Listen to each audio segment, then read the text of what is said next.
Saúde em Revista.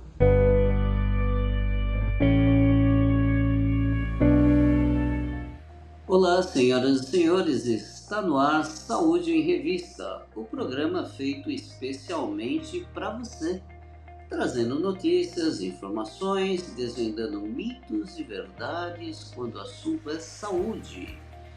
E você que ainda não é inscrito no canal, se inscreva e ative o sininho para receber as notificações de toda vez que nós publicarmos uma nova matéria. E hoje nós vamos falar sobre mieloma múltiplo. Você já ouviu falar em mieloma múltiplo? Pois é uma doença relativamente frequente no Brasil. Mas antes de falar em mieloma múltiplo, eu quero falar um pouquinho, para vocês entenderem, eu quero falar um pouquinho sobre a medula óssea.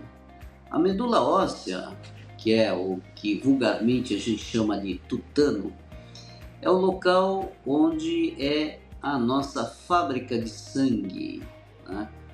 Onde são fabricados os elementos figurados do sangue, tanto das células vermelhas, quanto das células brancas, quanto das plaquetas. E das células brancas, que são os leucócitos, existe um tipo de célula chamado de plasmócito.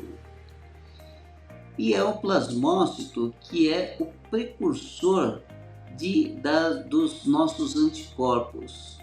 Existe um tipo de plasmócito específico que ele é produzido também, que é chamado de imunoglobulina, que ele também é produzido aí na medula. Claro, tem outros lugares, por exemplo, o baço produz um pouco,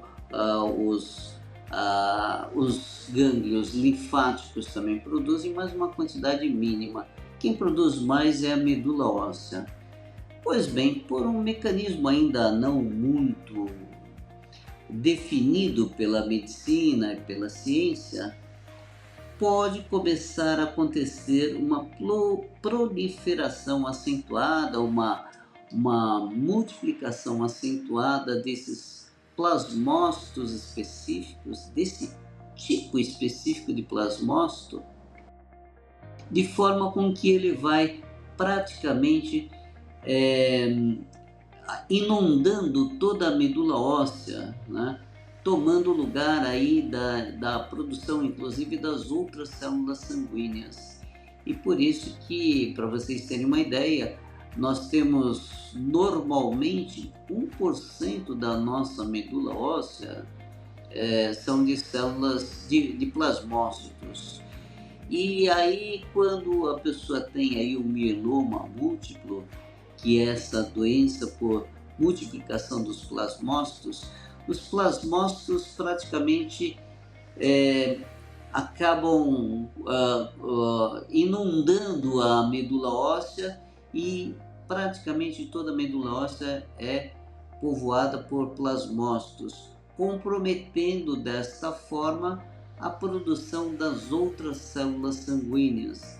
Então, no mieloma múltiplo, você tem aí também, além de uma inundação dessas células monoclonais, você tem uma diminuição da produção da série vermelha e também das plaquetas. Com isso, é muito comum que as pessoas com mieloma múltiplo acabem cursando também com anemia e muitas vezes com sangramentos, porque começa a comprometer a parte da coagulação sanguínea.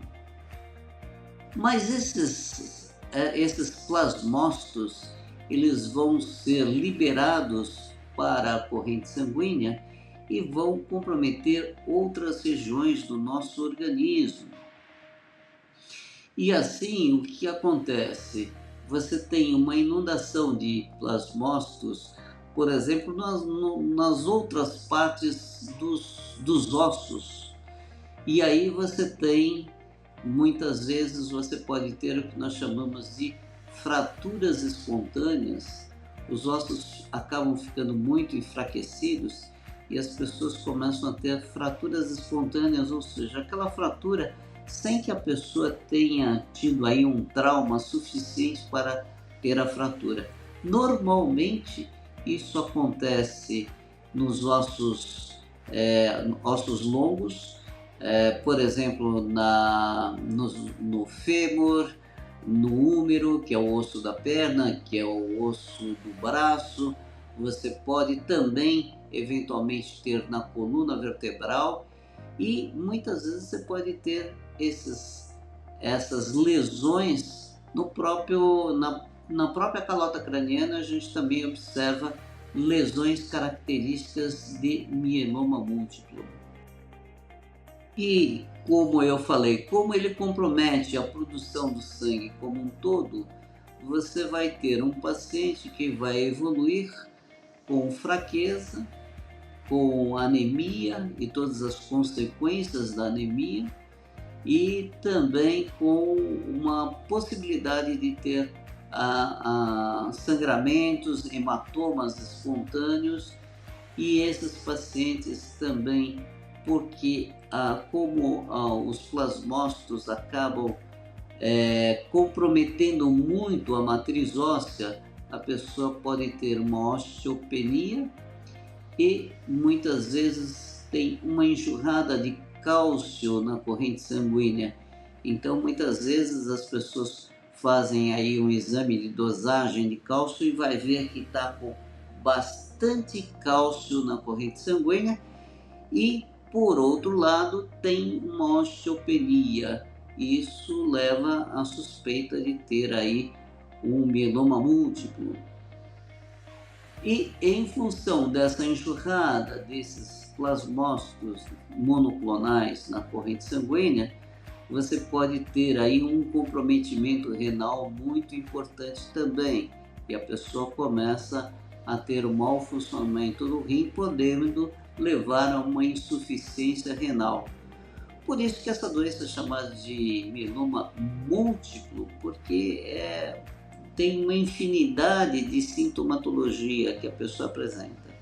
E uma outra sintomatologia também é como ele compromete justamente os plasmócitos, que são os precursores aí dos anticorpos. A pessoa com mieloma múltiplo começa a ter uma maior propensão a ter infecções de repetição nos mais diversos partes do organismo, por exemplo, infecções de via aérea superiores, infecções gastrointestinais, infecções urinárias. Por quê? Porque a imunidade dela está comprometida. O mieloma múltiplo, ele pode comprometer qualquer indivíduo, mas nós sabemos que ele tem uma preferência a indivíduos acima dos 40 anos, e à medida que a idade vai avançando, começa a aumentar essa incidência de mieloma múltiplo. Nós sabemos que quando o indivíduo tem os seus 60, 70 anos, a incidência é muito maior do mieloma múltiplo. O mieloma múltiplo também tem uma preferência para o sexo masculino, e indivíduos de cor negra também são os mais propensos a ter o mieloma múltiplo. E existe também uma tendência genética, porque a gente sabe que indivíduos que têm familiares com mieloma múltiplo também têm uma maior propensão de desenvolver a doença. E o mieloma múltiplo, infelizmente, até a atualidade, a ciência médica não descobriu a cura definitiva do mieloma múltiplo. Então, os tratamentos são realizados no sentido de combater, ou pelo menos controlar, essas consequências aí do mieloma e tentar fazer com que ele, vamos dizer assim, ele fique estagnado e não progrida. Mas não tem aí, por enquanto, um tratamento para erradicar por completo o mieloma múltiplo. E como é uma doença, então, como eu falei, que não tem aí alguma coisa que define a sua causa, além da predisposição genética, a predisposição da própria idade, não existe aí alguma coisa que você possa prevenir para não ter o mieloma múltiplo. Infelizmente, é uma doença que não dá para a gente definir exatamente o que é que possa ter ocorrido no nosso organismo para desenvolver o mieloma múltiplo. E a gente sabe que quanto mais precoce é iniciado o tratamento do mieloma múltiplo, melhores são as condições de vida do indivíduo a partir do momento que ele começa a fazer o tratamento. O fato é que a maioria das vezes o diagnóstico do mieloma múltiplo ele é feito de uma forma tardia, até porque não se pensa inicialmente no mieloma múltiplo, porque muitas vezes o indivíduo tem dores nas costas, por exemplo. E dores nas costas pode ser uma série de coisas, a pessoa pode ter uma artrose, uma artrite, um problema de hérnia de disco, que dá dores nas costas, e muitas vezes ele não vai pensar logo de cara que esse seja um caso de mieloma múltiplo. Aí ele tem dores musculares, enfim, ou tem uma anemia, ou um problema renal, e não se associa inicialmente, não se pensa inicialmente em mieloma múltiplo. Só quando esses sintomas vão se juntando, esses sinais e sintomas vão se juntando, é que o médico então acaba por pensar em mieloma múltiplo. Isso porque a incidência do mieloma múltiplo ainda não é tão grande. Acredita-se que, em média, por ano, sejam feitos no Brasil em torno de 6 a 7 mil diagnósticos de mieloma múltiplo.